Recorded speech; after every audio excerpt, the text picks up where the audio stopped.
जय हिंद दोस्तों, नमस्कार। बात कर लेते हैं आज के दिन भर की सारी बड़ी खबरों की, जहां सबसे पहले आपको बताएंगे भारतीय जहाज को समंदर में बचाने में भी पाकिस्तान ने चली नापाक चाल। जान बचाने के नाम पर खेल दिया कश्मीर कार्ड। दोस्तों, पाकिस्तान ने उस जहाज को भेजा जिस पर लिखा हुआ था कश्मीर। बताएंगे पाकिस्तान का कश्मीर कार्ड तो वहीं ऑपरेशन सिंदूर की पहली वर्षगांठ पर अब इजराइल ने पाकिस्तान को दिया तगड़ा जवाब। कह दिया अब छिपने की कोई जगह नहीं बचेगी। बताएंगे कैसे इजराइल आया भारत के साथ, पाकिस्तान को मारी लात। जी हां दोस्तों, वहीं पश्चिम एशिया से संकट के बीच ईरान को अब भारत से दिख रही है उम्मीद।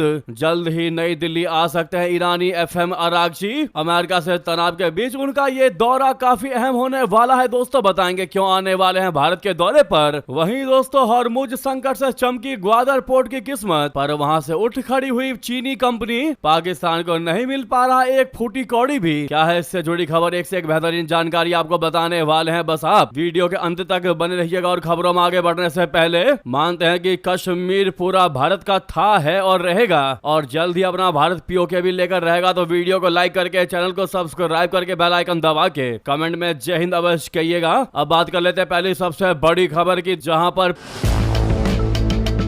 पाकिस्तान कश्मीर के नाम पर हर दिन नए नैरेटिव और नए किस्म का प्रोपेगेंडा बनाने का प्रयास कर रहा है। शुरुआती दशकों में उसने भारत से युद्ध लड़ने का प्रयास किया, और जब बार बार हारा तो आतंकवादियों को भेजना शुरू कर दिया। भारत ने जब आतंकवादी हमले के बाद मुंहतोड़ जवाब देना शुरू किया, तो वो अब नए किस्म का नैरेटिव बनाने का प्रयास कर रहा है। कुछ साल पहले पाकिस्तान ने कश्मीर के नाम पर एक क्रिकेट लीग शुरू किया था, और अब उसने समंदर में खतरे में पड़े एक भारतीय जहाज को बचाने के लिए कश्मीर नाम वाले एक जहाज को भेज दिया। ऐसा करके वो कश्मीर की तरह दुनिया का ध्यान खींचने की कोशिश कर रहा है। दोस्तों, दरअसल पाकिस्तानी नौसेना ने अरब सागर में फंसे एक भारतीय जहाज से मिली संकट की सूचना पर तुरंत कार्रवाई की और अपने एक युद्धपोत को नाविकों को रेस्क्यू करने के लिए रवाना कर दिया। उसने जहाज के क्रू को खाना, मेडिकल सहायता और दूसरी आपातकालीन मदद पहुंचाई। न्यूज एजेंसी रॉयटर्स ने पाकिस्तानी सेना के एक बयान का हवाला देते हुए बताया है कि एमवी गौतम नाम का यह जहाज ओमान से भारत आते समय एक गंभीर तकनीकी खराबी का शिकार हो गया था, जिसके चलते ये समंदर में ही फंस गया था।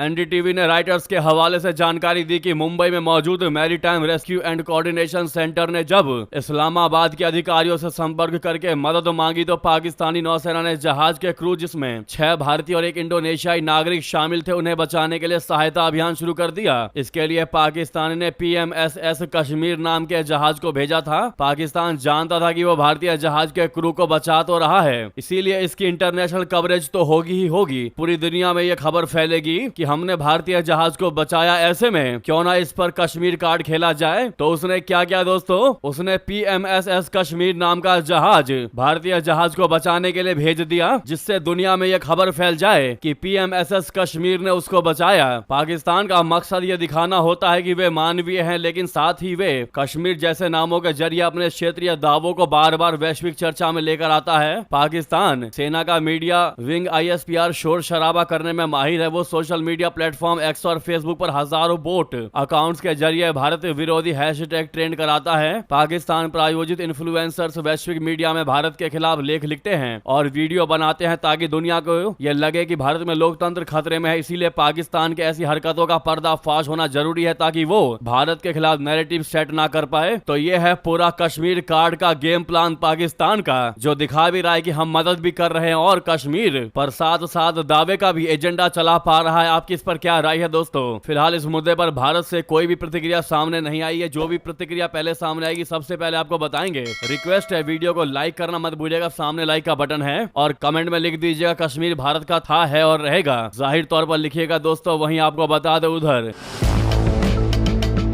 ऑपरेशन सिंदूर की पहली वर्षगांठ पर इजराइल ने दिया भारत का साथ, पाकिस्तान को लताड़ा कह दिया। अब छिपने की कोई जगह नहीं बचेगी। ऑपरेशन सिंदूर की पहली वर्षगांठ पर इजराइल ने भारत के प्रति अपना मजबूत समर्थन और एकजुटता व्यक्त किया है। पहलगाम आतंकी हमले के बाद पाकिस्तान की धरती पर पनप रहे आतंकवादियों के खिलाफ भारत द्वारा की गई इस ऐतिहासिक जवाबी कार्रवाई को याद करते हुए भारत में इजराइल के राजदूत रूबेन अजार ने स्पष्ट संदेश दिया है कि निर्दोषों का खून बहाने वाले आतंकियों के लिए अब कहीं कोई सुरक्षित पनाहगाह नहीं बची है। सोशल मीडिया प्लेटफॉर्म एक्स पर अपनी बात रखते हुए राजदूत अजार ने भारत के आतंकवादी रोधी अभियान की सराहना की। उन्होंने अपने आधिकारिक हैंडल से लिखा कि ऑपरेशन सिंदूर को 1 साल पूरा हो गया है। आतंकी अब ये अच्छी तरीके से जान चुके हैं कि निर्दोषों के खिलाफ किए गए उनके जघन्य अपराधों के बाद उनके छिपने के लिए कोई जगह नहीं है। इजरायली राजदूत का यह बयान ऐसे समय में आया है जब भारत सीमा पार आतंकवाद के खिलाफ लगातार कड़ा रुख अपनाए हुए है। उनका यह संदेश इस बात का भी प्रतीक है कि आतंकवाद के खिलाफ वैश्विक लड़ाई में भारत और इजरायल कंधे से कंधा मिलाकर खड़ा है। अब सवाल यह है कि आतंकवाद के खिलाफ भारत की कैसे मदद करता रहा है इजरायल। हमेशा से रिकॉर्ड रहा है इजरायल का भारत का समर्थन करने में। दोस्तों, जब भी आतंकवाद के खिलाफ लड़ाई या राष्ट्रीय सुरक्षा का मुद्दा आता है, इजरायल हमेशा भारत के एक सच्चे और भरोसेमंद रणनीतिक साझेदार के रूप में खड़ा रहा है। रशिया बेशक दोस्तों भारत का बहुत बेहतरीन मित्र है, लेकिन वो कभी भी जब भारत पर इस प्रकार की वाद विवाद होती है या फिर युद्ध की स्थिति बनती है तो बैकएंड में रशिया की भारत के साथ बातचीत जरूर चलती है, लेकिन कभी भी रशिया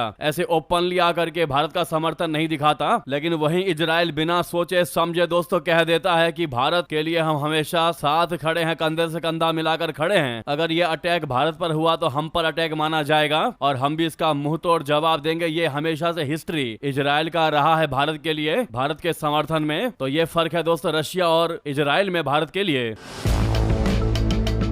इजरायल के पास दुनिया का सबसे बेहतरीन खुफिया नेटवर्क और सर्विलांस सिस्टम है। भारत और इजरायल के बीच खुफिया जानकारियों का लगातार आदान प्रदान होता है। सीमा पार आतंकी गतिविधियों को ट्रैक करने, सैटेलाइट इमेजरी और संचार को इंटरसेप्ट करने में इजरायली तकनीक भारत के बहुत काम आती है और उसकी भी हिस्ट्री काफी पुरानी रही है जो लगातार भारत के काम आती रही है। इससे पहले हुए बालाकोट एयर स्ट्राइक में भी भारतीय वायुसेना ने इजरायल निर्मित स्पाइस 2000 बमों का इस्तेमाल कर आतंकी ठिकानों को नेस्तनाबूद किया था। इसके अलावा इजरायली हेरॉन ड्रोन भारतीय सीमाओं की निगरानी में अहम भूमिका निभाते हैं। कश्मीर और अन्य सीमावर्ती इलाकों में घुसपैठ रोकने के लिए भारत कई इजरायली सेंसर्स, रडार और स्मार्ट फेंसिंग तकनीक का इस्तेमाल करता है। दोस्तों आपसे रिक्वेस्ट है इजरायल को थैंक यू इजरायल कमेंट में जरूर कहिएगा। आपको बता दें ऑपरेशन सिंदूर की बरसी पर पाकिस्तान भी अपनी औकात भूल गया और भारत को गीदड़ भभकी देते हुए कहा कि अब और ज्यादा घातक हमारा जवाब होगा। साथ में कहा कि भारत से परमाणु युद्ध की बात करना पागलपन है। जी हाँ दोस्तों, भारत के ऑपरेशन सिंदूर की पहली बरसी पर पाकिस्तान की सेना ने फिर भारत के खिलाफ तीखी बयानबाजी की।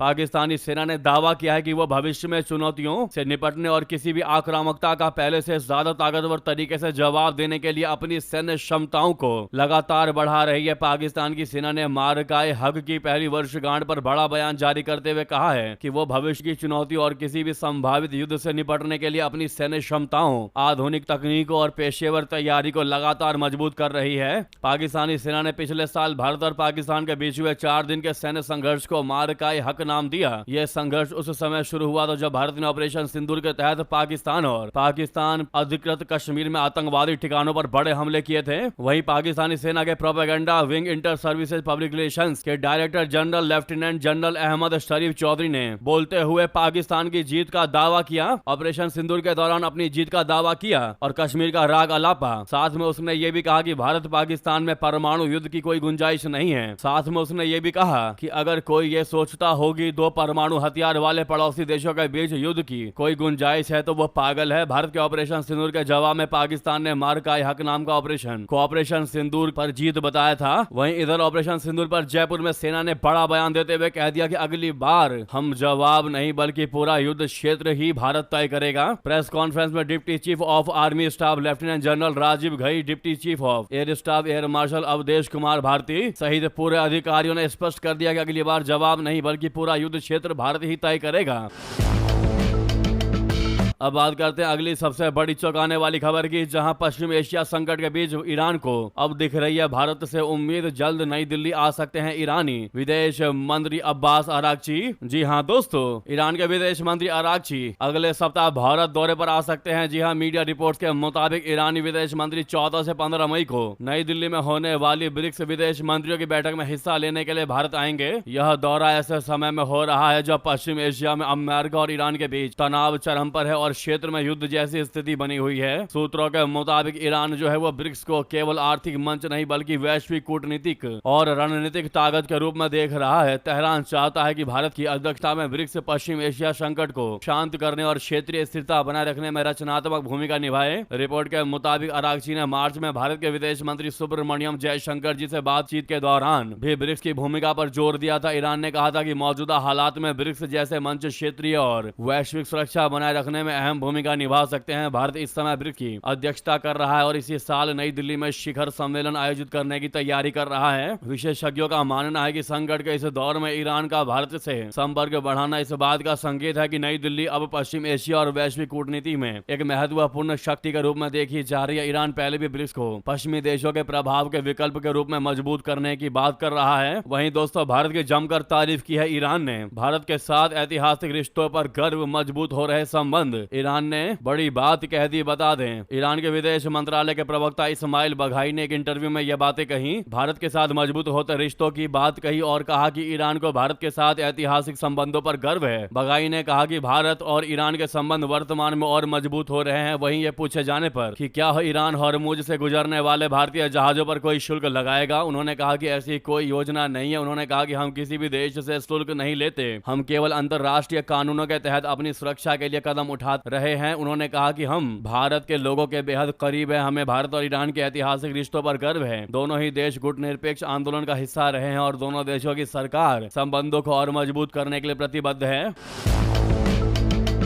तो वहीं अगली खबर की बात करते हैं, जहां दिल्ली में मिलेंगे क्वाड देशों के 4 विदेश मंत्री। डोनाल्ड ट्रंप की चीन यात्रा के बाद भारत में होगी मुलाकात। दोस्तों अमेरिकी राष्ट्रपति ट्रंप के चीन दौरे के बाद मई के आखिरी सप्ताह में नई दिल्ली में क्वाड देशों के विदेश मंत्रियों की बैठक होनी है। इस बैठक में चीन की बढ़ती महत्वाकांक्षाओं को संतुलित करने और समिट की रणनीतिक गति बनाए रखने पर जोर रहेगा। माना जा रहा है कि भारत, अमेरिका, जापान और ऑस्ट्रेलिया के विदेश मंत्री इस बैठक में क्रिटिकल्स मिनरल्स, उभरती हुई टेक्नोलॉजी, सप्लाई चेन, मानवीय सहायता एवं आपदा राहत और समुद्री सुरक्षा जैसे मुद्दों पर चर्चा करेंगे। इस महीने के अंत में होने वाली बैठक से पहले अमेरिकी विदेश मंत्री मार्को रूबियो भारत के द्विपक्षीय दौरे पर आएंगे। भारत में अमेरिकी राजदूत सर्जियो गोर ने बुधवार को एक्स पर पोस्ट करके कहा कि वो जल्द ही रूबियो की मेजबानी करने को लेकर उत्साहित हैं। रूबियो भारत, जापान और ऑस्ट्रेलिया के अपने समकक्षों के साथ क्वाड बैठक में शामिल होंगे। दोस्तों साल 2023 के बाद यह भारत में होने वाली पहली क्वाड विदेश मंत्रियों की बैठक होगी। हालांकि भारत सरकार द्वारा संभावित क्वाड शिखर सम्मेलन को लेकर अभी भी कोई आधिकारिक पुष्टि नहीं हुई है। तो वहीं नेक्स्ट खबर की बात करते हैं, जहां पर अवैध बांग्लादेशियों को खदेड़ने का तगड़ा प्लान। भारतीय विदेश मंत्रालय के एक्शन से मची खलबली। 5 साल से पेंडिंग मामलों पर फूटा गुस्सा। दोस्तों भारत में अवैध रूप से रह रहे बांग्लादेशी नागरिकों पर बहुत भारी गाज सरेआम गिरने वाली है। विदेश मंत्रालय यानी MEA ने इस मामले में सरेआम अपना बहुत कड़ा और डरावना रुख एकदम साफ कर दिया है। विदेश मंत्रालय ने बांग्लादेश सरकार को सरेआम बहुत भारी और कड़ी चेतावनी दी है। भारत ने कहा है कि अवैध प्रवासियों की वापसी प्रक्रिया में सरेआम बहुत भारी तेजी लाई जाए। भारत से अवैध सिटीजन्स की वापसी का यह सरेआम सबसे बड़ा और भारी मुद्दा है। इसके लिए बांग्लादेश